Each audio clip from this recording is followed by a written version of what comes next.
नमस्कार friends, welcome back to my channel. आज मैं लेके आई हूँ दाल से जुड़ी हुई बहुत सारी जानकारियों के साथ फ्राई दाल की रेसिपी।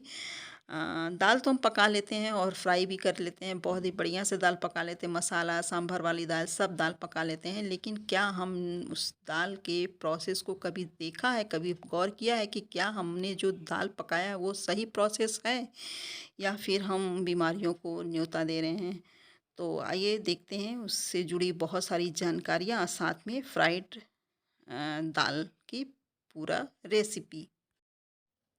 पहली गलती तो हम लोग दालों को बस धुलते हैं और पकाने के लिए चढ़ा देते हैं, जो हम सबसे बड़ी गलती करते हैं। हमेशा हमको दालों को धुल करके 2-3 पानी से वॉश करके और आधे घंटे के लिए हमको इसको कम से कम 35 से 40 मिनट के लिए इसको भिगोना है। और अगर हम अंकुरित करके दालों को खाते हैं, पकाते हैं, तो वो हमें और भी ज़्यादा फ़ायदेमंद देता है, मतलब ज़्यादा ही फ़ायदेमंद हमारे लिए वो दाल हो जाता है। पहले तो हमें दालों को 2-3 पानी से वॉश करना चाहिए और फिर उसके बाद अगर अरहर की दाल, मूँग की दाल है तो उसे हम आधे घंटे के लिए, कम से कम आधी घंटा 30 से 35 मिनट के लिए इसको भिगोना है। फिर उसके बाद हमें पकाने के लिए चढ़ाना है। और अगर चना-वना का दाल है तो वो हमें 1 से डेढ़ घंटा के लिए भिगोना चाहिए, अगर चने का दाल है, छिलके वाली दाल है।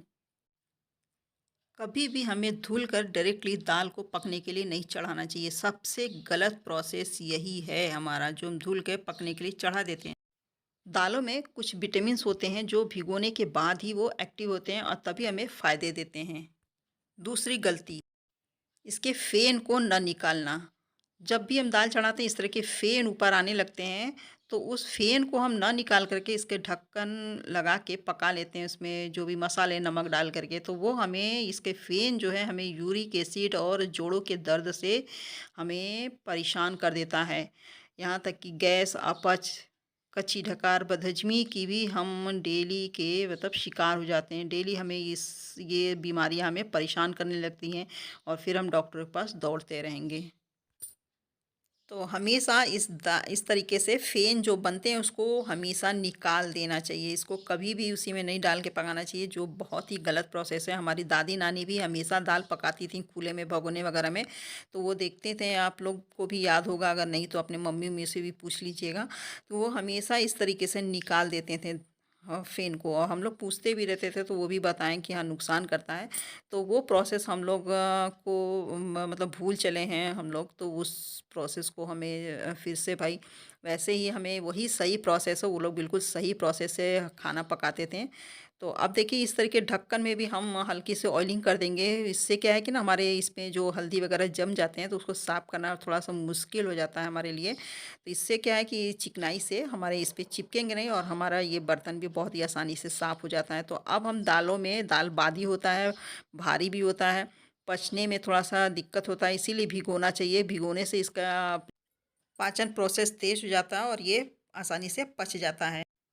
तो थोड़ा-सा तेल या घी डाल दें और हींग ज़रूर से डालें और टमाटर, नमक, हल्दी डाल के हम इसको कुकर को कर देते हैं बंद पकने के लिए। ढक्कन लगा देते हैं और इसको पकने की देते हैं, 2 सीटी आने तक हम इसको पकने देंगे। 2 सीटी में हमारा अरहर का दाल पक जाएगा। और अब हम फ्राई करने के लिए हम तैयारी कर लेते हैं। तो एक कढ़ाई चढ़ाते हैं, उसमें हींग, जीरा और गोल मिर्च, 1 लाल मिर्च, 2 तेज पत्ता हम डाल देते हैं, इसको चटका लेते हैं। और फिर ये हरी मिर्च ये हमारा लाल हो गया है तो इसको भी 2 फाके में कर लिया हमने, इसको भी हम डाल देते हैं। और अब इसमें मिर्च और प्याज को भी डाल के पका लेते हैं थोड़ा देर। जब दालों को भिगो देते हैं ना, इसमें जो विटामिन्स होता है ना, भिगोने के बाद वो एक्टिव होता है, तभी हमें उसका पोषण मिलता है। अगर हम इसको अंकुरित करके खाते हैं ना तो वो और भी हमें फ़ायदे देता है। अगर हम अंकुरित करके दाल भी पकाते हैं तो वो हमें ज़्यादा फ़ायदेमंद वो दाल हमारे लिए बन जाती है। तो अब इसमें हम टमाटर भी डाल देते हैं। टमाटर डाल के अच्छे से हम इसको पकने देते हैं ढक कर के 1 मिनट के लिए। और इधर देखिए हमारा दाल बिल्कुल रेडी हो गया। तो ऐसे ही दाल आप पकाएँ, कभी भी दाल में जो फ़ेन बनता है उसको उसी में ना पकाएँ, क्योंकि ये दाल, अब नमक इसमें डाल देते हैं थोड़ा-सा ही नमक डालेंगे, थोड़ा-सा हमने मीट मसाला डाल दिया है। कोई भी मसाला घर में हो, गरम मसाला, वो डाल दें और इससे क्या टेस्ट अच्छा हो जाता है। थोड़ा-सा कश्मीरी लाल मिर्च। तो हम दाल को फ्राई करते हैं, दाल फ्राई बहुत ही अच्छी लगती है। तो हमेशा दाल ऐसे ही पकाएँ। अक्सर हम इन बातों को ध्यान ही नहीं देते हैं और कुकर में दाल पकाना हो तो गया है बहुत आसान और हमारे पकाने के प्रोसेस को भी ये बहुत शॉर्ट कर देता है। हमारा जल्दी से दाल भी पक जाता है। ऐसा नहीं है कि हाँ, इसमें विटामिन्स भी हमारा बहुत 80% तक हमारा विटामिन इसमें सेफ भी होता है कुकर में। तो हमें कुकर में दाल पकाना नुकसान नहीं है, बल्कि फ़ायदेमंद ही है। हमें विटामिन्स से सारा अच्छे से इसमें मिलते ही हैं। बस हमें यही है, थोड़ा-सा कुछ यही छोटी-छोटी जानकारियाँ हैं जिसको हमें ध्यान में रखना है। एक तो हमें दाल भिगो कर ही पकाना है, दूसरा हमें दाल को फेन को निकाल के पकाना है।